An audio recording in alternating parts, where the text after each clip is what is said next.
Mr. Zemek, good to see you. Now, so it's safe, right? It's like after 9 p.m. So the children are all It's after midnight. so it's safe. It's safe for me to be, go crazy, unhinged on stuff. Sure. Wait, Sure. my question. So I want to hear from you on this one. What's more likely? I've switched up a little bit. What's more likely? USC goes 10-2 and makes the playoffs, or they continue this 6-6, 7-5 kind of run? Because everyone's playing it safe at 8-4. I think it's a really easy, safe number. 9-3, maybe even. But what are the odds? What are the odds USC has a couple of games bounce their way? They go 10-2 and make their playoffs. Is it more likely 10-2, or is it more likely to say 6-6? I would lean 10-2. I have USC going 9-3. I think the schedule is pretty manageable, and you probably caught Nebraska tonight. And not to say that how a team looks in week 1 is how a team's going to look in early November, but if I'm just looking at this from a USC perspective, I'm saying, Dylan Raiola is still a work in progress. Like, it's not all clicking, it's not all coming together. Yeah. Trojans should be able to go to Lincoln with a Danton Lynn defense and beat the Huskers in early November. And if they do, that's one of their tougher road games. They win that one. They win the Illinois road game, and 9-3 with a chance for 10-2 is right there. It's right in front of them. And it all goes back, and you're not going to be surprised by this. It's all about the offensive line. Can Zach Hansen raise the bar in a way that Josh Henson did not? If Zach Hansen is the real deal as offensive line coach, and USC has a real keeper at that position, especially now that Benny Wiley's gone and you have Trumaine Carroll, who, coached Carroll at USC, like that just fits like a glove. But like, he also seems to be, on the right track in terms of developing these guys. If Zach Hansen is the truth as offensive line coach, it can all come together for USC, and they can go 10-2. Yeah, Coach True is a good conversationalist. I'll tell you that. He says all the right things. I don't know how much he's, obviously physically he's not preparing them too much. He's got there too late, really, to make a huge imprint. But I'm with you. The rumors were that your favorite guy, Coach Wiley, was letting guys skip reps, get there late, do all the, which I heard the opposite originally from John Jackson III, but it started seeping out that there was a little bit of star power could get you a little bit late to practice like that. And that, I think it was Bowden that kind of put a stop to all that, said, this isn't what a championship team does. And you and I talked quite a lot about how the coaching staff was playing favorites, and that was one of the problems with Grinch. That was one of the problems with Odom as well. These guys are all about the competition, the process, the results. Yeah, that's how Grinch lost that. I mean, whatever you felt about Grinch, when he went up for the team huddle, and everyone just backed away, walked off with just leaving him there with his hand in the air. I mean, that really said it all, didn't matter. It was just, you really lost the locker room. And it was Gabe saying it, and I agree with him. The only way SC goes 6-6 this year is kind of what you hit on: catastrophic injuries. Well, not even catastrophic, 2 or 3 injuries to that offensive line. They're only probably 7, maybe 8 deep on that offensive line, maybe. And I'd say 3 or 4 are big maybes because they're unproven. But big injuries are the only way this, because you look at the schedule, and like you said, I lost my ass. I used to be able to bet the Pac-12. This Big Ten stuff, if I see double digits from now on, I'm shying away from the Big Ten, because I mean, none of it made sense. We could talk about how great these teams are, but the teams they played were pretty bad. And if you're talking middle of the road SEC teams, and even some ACC teams would have waxed the floor with those teams. They would have. And so when you see the Big Ten teams struggling like that, it did make me think. But USC's not playing Murderers Row this year. I mean, they're really not. And no Ohio State, no Penn State. Like, you're dodging probably the top 2 teams in the conference, and also Indiana. And then you have Michigan at home. You got Iowa at home. I mean, if you're Kinnick, maybe, but Iowa at home, I'm not worried about that game. I'm really not. I shouldn't be. Michigan at home.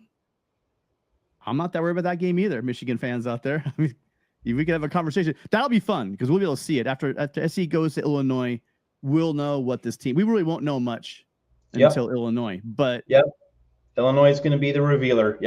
We'll know. We got Michigan. We have a bye. Michigan, I don't think they do. They're traveling. Michigan traveling to the West is never a good thing for the Wolverines. So that one, just having 2 games in 2 places where we haven't won since 2011 is probably going to be an issue. But I was worried about that Husker game. I'm going to that game just to go to Memorial Stadium. But yeah, I don't know. I mean, unless Dylan Raiola all of a sudden figures it all out, that looks like it's going to be, instead of looking like Patrick Mahomes, if he starts playing like Patrick Mahomes, that might help. But other than that, yeah. So what do you think of Matt Rule in year 3? Do you think he's going to turn this thing around? Well, I mean, if tonight was a basis for judgment, probably not. Like it seems like it's a slow crawl rather than a steady upward rise. I mean, he has to find a way to get more out of Dylan Raiola than he is. And there were conversations earlier tonight. I don't know if you were on here during them, but Dylan Raiola seems to be embracing the Patrick Mahomes comparisons before he's established a standard that's anywhere close to Mahomes. He needs to just focus not on the media chatter. He needs to focus on his game because his game is not there. And he needs to get there in order for Nebraska to get anywhere close to where it wants to go. Yeah, it makes you wonder. I mean, I've always been high on Lincoln Riley and be able to pick that right quarterback. But not only was he not able to land some of these guys, but he really, I think he may have really whiffed on Raiola. I think he really would have, I think he might have burned some serious traction by going there and not grabbing somebody else. It just kills me to see Lagway playing at Florida. Can you imagine, Matt? Can you imagine Lagway and Lincoln Riley's offense? I mean, that'd be very tantalizing. I'm sorry, George, we're not coaching him. Yeah. That would be something to think about. And it's also fascinating to see Julian Lewis not get QB1 at Colorado. It is and it isn't, because he's young, and he's mentally young. Like when I went to Elite 11, I think I told you the story, didn't I? Where how he was just off by himself, and the guys had to beg him to come over as the end of the Elite 11, and they'd already decided who won. It was almost like he was pouting. He was putting his shoes away and getting his street clothes on, and it's like they literally had to like cajole him to come over and join the team for a team photo. And I was like, oh, that's weird. Literally the only one. They're all out there celebrating, having a good time together, and he's off by himself.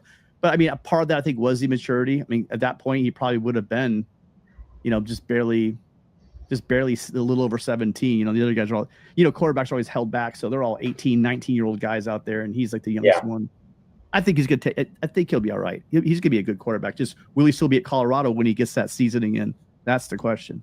Yes, but it's really fascinating, isn't it, Tim, that players who've decommitted from USC or who transferred out of USC, thinking that maybe elsewhere they would be the star in the room, didn't really pan out that way. Malachi Nelson, another example, and we saw Maddox Madsen, without Ashton Genty tonight, struggle big time for Boise State, and Malachi Nelson could not beat him out last season. Malachi Nelson now at UTEP.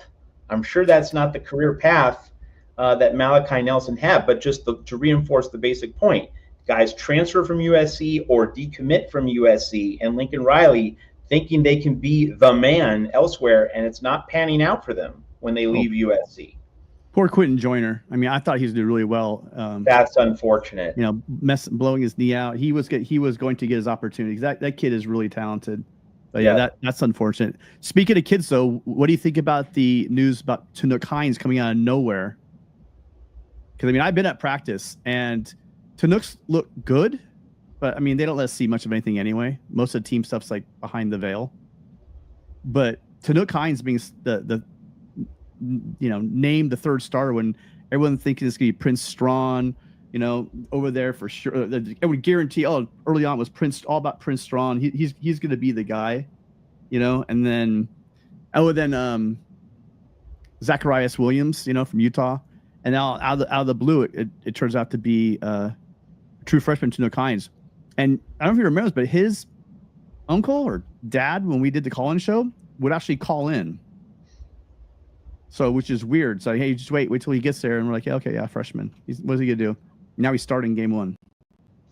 Yeah, well, you know as well as I do that, Jacoby Lane getting hurt in May, that was kind of a revelation that was kept really quiet until recently. And I think that, I think Jacoby Lane, they're kind of trying, soft pedal him, I would think, against Missouri State and really make this game an audition for that third receiver position. So, and I think it's a way of saying, oh, you thought the established hierarchy for the third receiver was clear? No, we're going to shake it up. Like, guys are going to need to earn positions. It's not going to be handed to them. That's kind of a continuation of a theme. Like, we're not presuming incumbency or that there's an established pecking order. No, we're going to keep you on your toes. I kind of like that. I think that's the right way. Like, it flows from a Pete Carroll philosophy, right? Always compete, nothing given. You're going to have to earn it. So I think the Jacoby Lane injury is part of the subtext. It's not the whole story, but it's part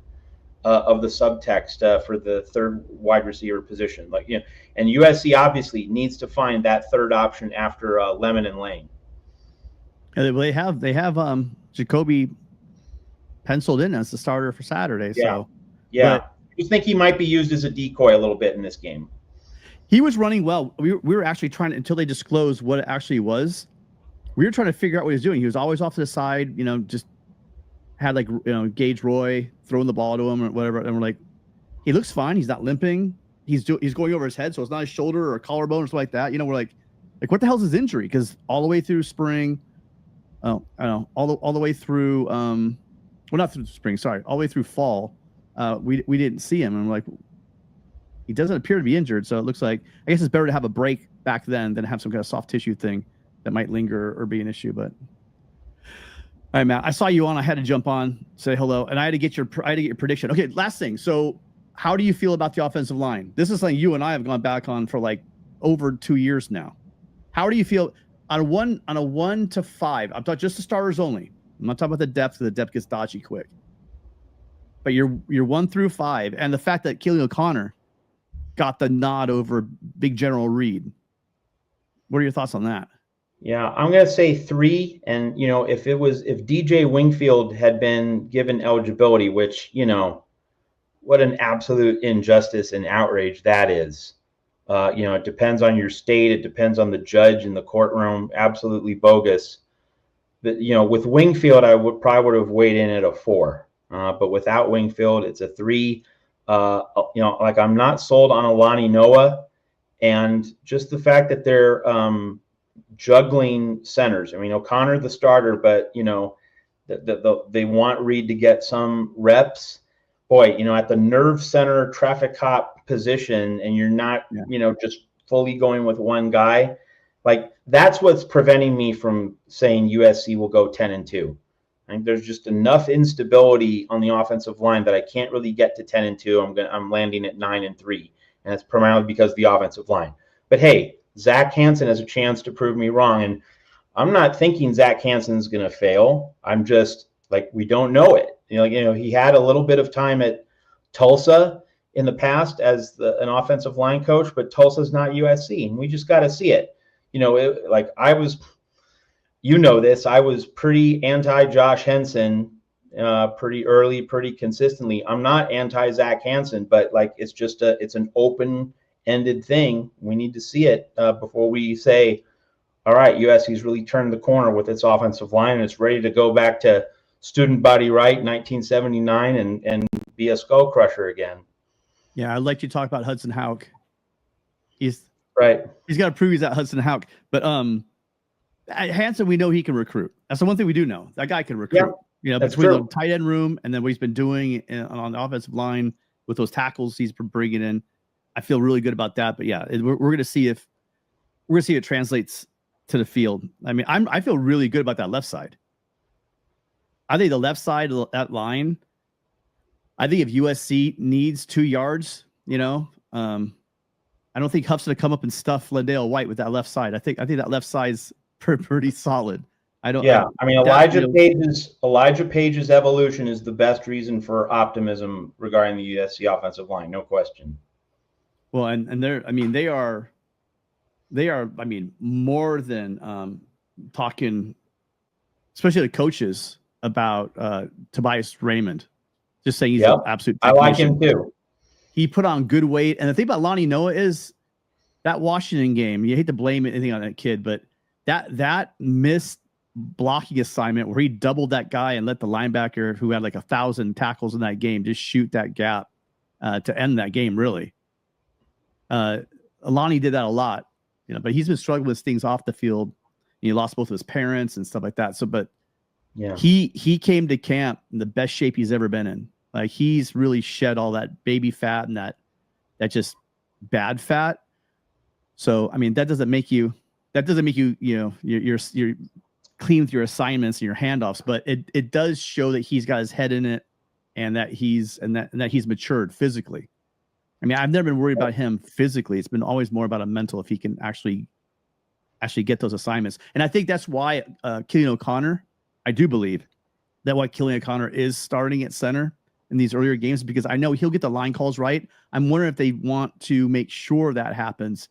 And if you do have that they're getting the line calls right, then you know who's screwing up, amongst the guards and maybe right tackle. If Justin Tuanu, if they're doing what they're supposed to do, who's coming hot, who's anyway. So that way, if you have a veteran guy at center who knows the offense, it kind of takes that wild card up, because between the two, O'Connor's a guy mentally, but physically, I was excited about the size of the line if Reed was starting at center. That would have been special. All right, Matt. I don't know if you're going to sleep, but I'll keep watching. I always watch. I'm always lurking. Well, I think you're the last caller. So, Tim, let me invite you to say what you have going on at LA Football Network, what you're doing, and anything you'd like to promote. Oh yeah. Well, I'm doing, as you know, I'm doing galleries for them. So I'm basically the site photographer, and then we're also doing the call-in show every Wednesday, and then we're gonna do like a post-game show and the wrap-up sometime during the week. So we haven't figured that part out yet, but a lot going on. It's football season, right, Matt? So this should be a fun one for Trojans. I think there's a lot of hand-wringing out there thinking that Lincoln Riley's on the hot seat. I mean, maybe. I think the only way that happens, again, some injuries, and then he loses the locker room, because I can't look at that schedule and see a football reason why they're going to drop 6 games. I can see them losing 4, but you're pushing it with 5, 6 this year. I really do. I think the big problem last year was defensive interior, and they've more than fixed that problem, I think.